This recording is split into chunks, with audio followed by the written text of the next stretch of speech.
Au Maroc, une nouvelle d'intérêt national vient de tomber. Aujourd'hui, ce n'est plus discutable, l'arganier, arbre endémique de notre pays, porte désormais une signature génétique officiellement marocaine grâce à un génome de référence publié dans une revue du groupe Nature. Quand on parle de racines profondes et de terroir, on pense tout de suite à l'arganier. Cette fois, nos chercheurs sont allés creuser au plus profond, dans l'ADN même de notre arbre symbole.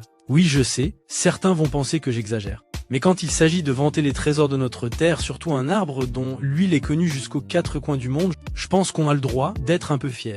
Des équipes marocaines de l'INRA ont réussi à reconstituer presque tout le génome de l'arganier, chromosome par chromosome, en identifiant plus de 35 000 gènes. Ce génome de référence, presque complet d'un bout à l'autre des chromosomes, fait entrer l'arganier marocain dans le club des espèces les mieux connues génétiquement au monde, avec une séquence complète désormais stockée dans les grandes bases de données internationales. Pour le Maroc, ce n'est pas qu'un exploit scientifique, c'est aussi un outil de souveraineté. Désormais, toute étude sérieuse sur l'arganier devra se comparer à cette référence génétique marocaine, ce qui ancre encore plus l'arganier dans son origine nationale et protège notre patrimoine vivant face aux appétits extérieurs. Cette carte de l'ADN ouvre aussi des portes concrètes.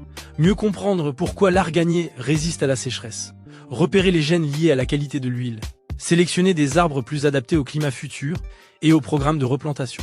Les effets ne seront pas visibles demain matin, mais à l'échelle de 10 à 20 ans, cette avancée peut aider à sécuriser l'arganeraie, les coopératives et les familles qui vivent de l'argan au sud du pays. Et vous, pensez-vous que cette découverte aidera vraiment nos agriculteurs à mieux comprendre et cultiver l'arganier, et qu'elle pourra un jour améliorer concrètement la vie de celles et ceux qui vivent de l'argan?